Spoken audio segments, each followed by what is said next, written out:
आपने कभी नहीं सोचा होगा कि एक आईटी बिल्डिंग जैसी जगह जहां हर कोना कैमरों से भरा होता है, वहां भी कोई ऐसा कोना हो सकता है जहां कुछ छुपकर आपको देख रहा हो। ये कहानी है विवेक झा की, जिसने मुंबई के वर्धमान टेक पार्क की बहुमंजिला बिल्डिंग की 13वीं फ्लोर पर नाइट शिफ्ट में बैकएंड डेटा एग्जीक्यूटिव करीब 5 साल काम किया। विवेक और राजेश उस रात भी रोज की तरह अपने काम में व्यस्त थे। कंप्यूटर स्क्रीन पर डेटा एंट्री करते करते विवेक को नींद आ रही थी, लेकिन शिफ्ट के नियम सख्त थे। ब्रेक का समय तय था। अचानक उसे लगा जैसे कोई उसके पीछे से गुजर गया हो। उसने फौरन पीछे मुड़कर देखा, लेकिन वहां कोई नहीं था। वो फिर से काम में लग गया, पर तभी प्रिंटर अपने आप चलने लगा। रात के 2:15 पर जब पूरे फ्लोर पर सिर्फ 2 लोग थे, विवेक और उसका कलीग राजेश, तभी प्रिंटर में से एक प्रिंट निकली। उसने सोचा शायद कोई सिस्टम से कनेक्ट है और किसी ने गलती से फाइल भेजी होगी, लेकिन जब उसने प्रिंटर पेपर निकाला तो वो खाली थी। उसके रोंगटे खड़े हो गए। विवेक झा बिहार के भागलपुर का रहने वाला था, एक मध्यम वर्गीय परिवार से, जहां उसके पिता रिटायर्ड स्कूल शिक्षक थे और मां पूजा पाठ में विश्वास रखने वाली सीधी सादी गृहिणी। 2 बहनों की शादी हो चुकी थी और घर की जिम्मेदारी अब उसी पर थी। उसने कंप्यूटर साइंस में डिप्लोमा किया था और कुछ छोटे कामों के बाद उसे मुंबई के वर्धमान टेक पार्क बिल्डिंग में बैकएंड डेटा एग्जीक्यूटिव की नौकरी मिल गई। राजेश उत्तर प्रदेश के बरेली से था। वो विवेक से 2 साल सीनियर था और पिछले 1 साल से उसी कंपनी में काम कर रहा था। राजेश तेज और स्मार्ट था, लेकिन व्यवहार में शांत था और नाइट शिफ्ट को लेकर उसका नजरिया था कि काम में शांति मिलेगी। वर्धमान टेक पार्क 20 फ्लोर की बहुमंजिला बिल्डिंग थी। बिल्डिंग बहुत ही शानदार थी। शीशे की दीवारें, शानदार कैफेटेरिया, हाई सिक्योरिटी एक्सेस और लिफ्ट जो सीधा आपके फ्लोर पर ले जाती थी। लेकिन इस बिल्डिंग के बारे में एक बात अजीब थी। 13वां फ्लोर कभी दिखता नहीं था। लिफ्ट में 12 के बाद सीधा 14 आता था, लेकिन कर्मचारियों को बताया जाता था कि 13वां फ्लोर सबके लिए नहीं है, पर सिस्टम में मौजूद है। वहां सिर्फ नाइट की बैकएंड टीम को जाना होता है। विवेक का काम आसान नहीं था। रात की shift, system monitoring, data entry, server log track करना और क्लाइंट के रिपोर्ट्स जनरेट करना, लेकिन घर चलाना था, इसलिए उसने कभी शिकायत नहीं की। पहले 2 साल वो दिन की शिफ्ट में काम करता रहा। उसे रात में जागने में दिक्कत थी, इसलिए वो हमेशा नाइट शिफ्ट लेने से बचता था। लेकिन हाल ही में कंपनी ने एक बड़ा क्लाइंट प्रोजेक्ट साइन किया। अचानक नाइट बैकएंड टीम में लोगों की कमी पड़ गई और एचआर ने विवेक को मेल भेजा 3 महीने के लिए रोटेशनल नाइट शिफ्ट। इस बार विवेक बच नहीं सका और वो मजबूरी में तैयार हो गया। उसी दिन 13वां फ्लोर ऑफिस देखने के लिए उसने सिक्योरिटी गार्ड से पूछा।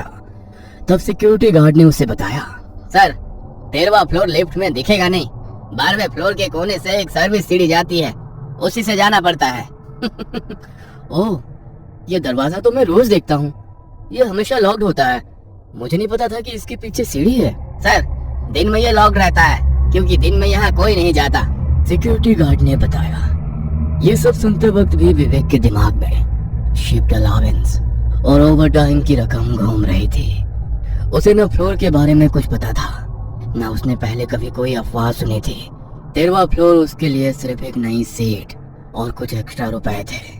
धीरे धीरे विवेक को इस फ्लोर के बारे में बातें पता चलने लगी। उसी शिफ्ट में काम करने वाला उसका एक कलीग राजेश, जो पिछले साल से इसी बिल्डिंग में था, एक दिन चाय के दौरान बोला, तुझे पता है इस फ्लोर के बारे में क्या बातें फैली हैं? लोग कहते हैं कि यहाँ रात में अजीब अजीब चीजें होती हैं। ये फ्लोर हॉन्टेड है।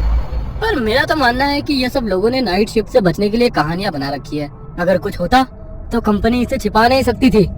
विवेक ने भी उसकी बात मानकर हंसते हुए सिर हिला दिया, लेकिन उसके दिल के किसी कोने में एक बेचैनी थी। तभी उसी रात एक घटना हुई जिसने उसके उस मजाक को चुप करा दिया। रात के करीब 2:15 पर दोनों अपने अपने डेस्क पर बैठे थे। अचानक प्रिंटर अपने आप चलने लगा। राजेश बोला, अबे किसी ने डॉक्यूमेंट भेजा होगा। विवेक ने जब प्रिंटर से कागज निकाला तो वो खाली था। राजेश ने मजाक में कहा, भूतों ने अपना रेज्यूमे भेजा होगा। शिफ्ट के दौरान विवेक के बगल के सिस्टम पर सीसीटीवी की स्क्रीन चलती रहती थी, जो आमतौर पर सिक्योरिटी रूम से लिंक थी। कोई उसे ऑफ नहीं करता था, क्योंकि कई बार सिक्योरिटी खुद उसे ऑन छोड़ देते थे। विवेक उस स्क्रीन की ओर ध्यान नहीं देता था, लेकिन कभी कभी अनजाने में उसकी नजर चली जाती थी। उसे दिखता कि कॉरिडोर में लोगों की हलचल है, कोई चल रहा है, शायद सिक्योरिटी है। उसने खुद को कई बार समझाया। एक रात विवेक ने सीसीटीवी में एक परछाई देखी और अगले पल उसी फुटेज में कोई उसकी कुर्सी के पीछे खड़ा है। राजेश चिल्लाया, विवेक पीछे देख। विवेक पलटा, पर पीछे कोई नहीं था। दोनों कुछ पल तक चुप रहे, एक दूसरे की ओर देखते हुए। विवेक का शरीर सुन्न पड़ गया। उसने हेडफोन लगा लिए, पर गाने सुनते सुनते उसका दिमाग अब डर के सन्नाटे में डूब गया था। ये विवेक और राजेश के लिए पहली बार डर का अनुभव था, पर उन्होंने तय किया कि ये बात दोनों किसी को नहीं बताएंगे। उन्हें लगा कि कोई उनकी बातों पर यकीन नहीं करेगा और सब लोग उन्हें डरपोक समझेंगे। और ये भी डर था, शायद अफवाह फैलाने के लिए कंपनी उन्हें जॉब से ना निकाल दे। इस फ्लोर पर एक मीटिंग रूम था, एकदम कोने में। वो हमेशा बंद रहता था। एक रात राजेश पानी लेने के लिए पेंट्री गया था। तभी विवेक अकेला बैठा लॉग फाइल देख रहा था कि उसके हेडफोन में अचानक शोरगुल सुनाई दिया, जैसे बहुत सारे लोग एक साथ बोल रहे हो। हालांकि प्लेलिस्ट में कोई म्यूजिक ट्रैक नहीं चल रहा था। वो हड़बड़ा कर उठा और आवाज अचानक से बंद हो गया। उसकी नजर मीटिंग रूम नंबर 3 की ओर घूमी। दरवाजे के निचले से हल्की पीली रोशनी चमक रही थी, मानो अंदर किसी ने टॉर्च जला रखी हो। लेकिन अचानक वो रोशनी बुझ गई। विवेक को शुरू से ही इस कमरे को लेकर उत्सुकता थी, इसलिए एक रात ब्रेक टाइम पर उसने सिक्योरिटी गार्ड से पूछा, ये मीटिंग रूम नंबर 3 हमेशा बंद क्यों रहता है? कोई मीटिंग तो कभी यहाँ होती नहीं देखी। गार्ड ने पहले तो टालने की कोशिश की, लेकिन फिर धीरे से बोला, सर, पुराने लोग कहते हैं इस कमरे में कुछ ठीक नहीं है।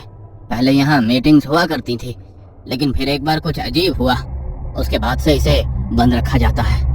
कुछ दिन बाद एक रात राजेश हाथ धोने के लिए कॉरिडोर के आखिरी वॉशरूम में गया।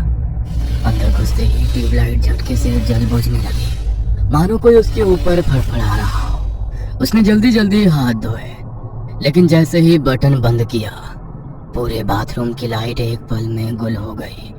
गहरा सन्नाटा, पर नल से गिरती बूंदों की टकटक और किसी के धीमे कदमों की चिर्राहट सुनाई दे रही थी।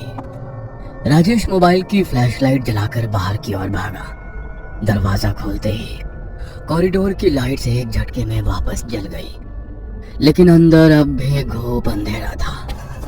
डर से हड़बड़ाया राजेश लौटकर सीधे विवेक के डेस्क पर आया। भाई, तूने वॉशरूम की मेन लाइट ऑफ कर दी क्या? मैं तो यहाँ से हिला भी नहीं, सारी लाइट्स ऑन है। राजेश ने पलट कर देखा। वाकई बाहर से वॉशरूम की लाइटें ऑन थी और अंदर ट्यूबलाइट फिर से जल रही थी। दोनों एक दूसरे से बातें करने लगे। विवेक ने राजेश को वो बात बताई जो सिक्योरिटी गार्ड ने उसे बताई थी। अब धीरे धीरे विवेक और राजेश दोनों को अलग अलग डरावने अनुभव होने लगे थे। कभी किसी की परछाई, कभी कंप्यूटर स्क्रीन पर अजीब चीजें टाइप होती, तो कभी बिना वजह की ठंडक महसूस होती। विवेक ने नोटिस किया कि ये अनुभव अक्सर रात 3 बजे के आसपास होते थे। और सबसे अजीब बात ये थी कि जिस दिन कोई उस मीटिंग रूम नंबर 3 के पास ज्यादा समय बिताता, उसी दिन उसे कुछ ज्यादा डरावना महसूस होता था। दोनों ने और ज्यादा पूछताछ शुरू की। ऑफिस में पुराने लोगों से, हाउसकीपिंग स्टाफ से, सबका जवाब लगभग एक जैसा था। उस रूम में अजीब ठंडक लगती है। कई बार अंदर से खुद ब खुद आवाज आती है, और जो भी देर रात उस रूम के पास बैठा हो, उसे कुछ अजीब चीजें दिखती है। ये सब सुनकर विवेक का डर और बढ़ गया। ऐसा लगने लगा था जैसे उस कमरे के भीतर कोई ऐसी शक्ति थी जो आसपास मौजूद हर चीज पर असर डाल रही थी। एक रात करीब 3:10 पर उस कमरे से कुछ आवाज आई। विवेक और राजेश उस कमरे के पास गए तो उन्हें दरवाजे के नीचे से लाइट जली दिखी। विवेक धीरे धीरे उस ओर बढ़ा। दरवाजा बंद था, लेकिन अंदर से हल्की हल्की आवाजें आ रही थी, जैसे कोई दबी आवाज में बात कर रहा हो। उसने राजेश से सिक्योरिटी को कॉल करने के लिए कहा, लेकिन किसी ने फोन नहीं उठाया। डर कर वो वापस अपनी डेस्क पर लौटे तो विवेक का सिस्टम ऑन था और उसकी स्क्रीन पर एक लाइन टाइप हो चुकी थी, तुमने दरवाजा क्यों नहीं खोला। विवेक और राजेश अब इस फ्लोर के माहौल से अंदर ही अंदर डरने लगे थे। हर रात वो ऑफिस आते, लेकिन अब उनके चेहरे पर पहले जैसी सहजता नहीं रहती। एक दिन ब्रेक के दौरान जब वो कैंटीन में बैठे थे तब उन्हें हाउसकीपिंग स्टाफ से पता चला कि शरद नाम का एक एम्प्लॉय इसी शिफ्ट में कुछ महीने पहले काम करता था और उसने अचानक नौकरी छोड़ दी थी। ये सुनकर विवेक को बहुत आश्चर्य हुआ, क्योंकि ऐसा कोई रिकॉर्ड ऑफिस में नहीं था। विवेक ने कुछ खोजबीन की और जैसे तैसे शरद का नंबर निकाला। फोन पर बात करने पर शरद पहले टालम टोल करने लगा, लेकिन जब विवेक ने उसे बताया कि वो भी अब उसी मीटिंग रूम नंबर सीसीटीवी के अनुभव से गुजर रहा है तो शरद कुछ पल चुप रहा और फिर धीरे से बोला, मिलो मुझसे, लेकिन किसी और को मत बताना। अगले दिन शाम को एक छोटे से चाय स्टॉल पर दोनों मिले। शरद पहले बहुत घबराया हुआ था, हाथ कांप रहे थे, आवाज थरथरा रही थी। शरद ने बताया, उस मीटिंग रूम में एक बार एक एम्प्लॉय की मौत हो गई थी। नाइट शिफ्ट में ओवरटाइम के दौरान स्ट्रेस से हार्ट अटैक आया।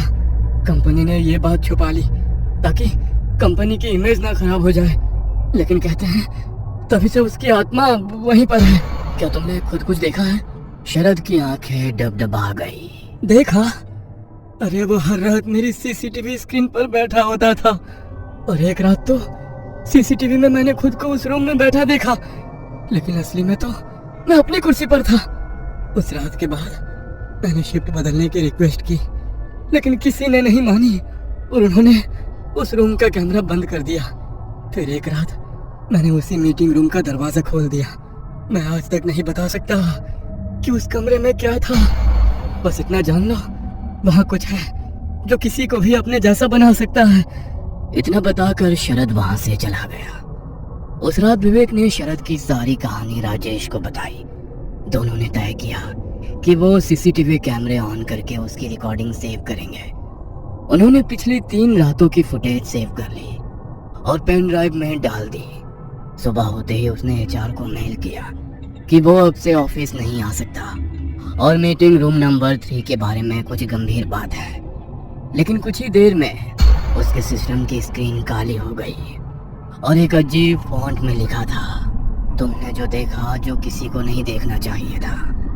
वो घर गया और सोने की कोशिश की। जब वो सोकर उठा और देखा तो पेन ड्राइव गायब थी, उसका लैपटॉप ऑन था और स्क्रीन पर फिर वही लाइन, शिफ्ट 13 छोड़ नहीं सकते। उसी रात राजेश का फोन आया, उसकी भी स्क्रीन पर वही लाइन आ चुकी थी और मीटिंग रूम का दरवाजा अपने आप खुला हुआ था। अगली सुबह एचआर ने ऑफिस पहुंचते ही पाया कि मीटिंग रूम नंबर 3 का सीसीटीवी फुटेज अपने आप डिलीट हो चुका है। कोई बैकअप नहीं बचा था और वो फर्श जहां मिहिर की मौत हुई थी वहां अब सीलन और दरारें थी, जैसे जमीन खुद को छुपा रही हो। अगले हफ्ते दोनों ने रिजिग्नेशन दिया। विवेक ने नौकरी छोड़ दी, शहर छोड़ दिया, लेकिन आज भी उसे रात के करीब 3:10 पर नींद में झटका लगता है। ये कहानी आपको अच्छी लगी हो तो हमें सब्सक्राइब करें, हमारा इंस्टाग्राम और फेसबुक पेज जरूर फॉलो करें। अगर आपके पास ऐसी ही कोई कहानी हो तो हमें कमेंट बॉक्स में भेजें। हम कोशिश करेंगे कि अगली एनिमेटेड स्टोरी आपकी होगी।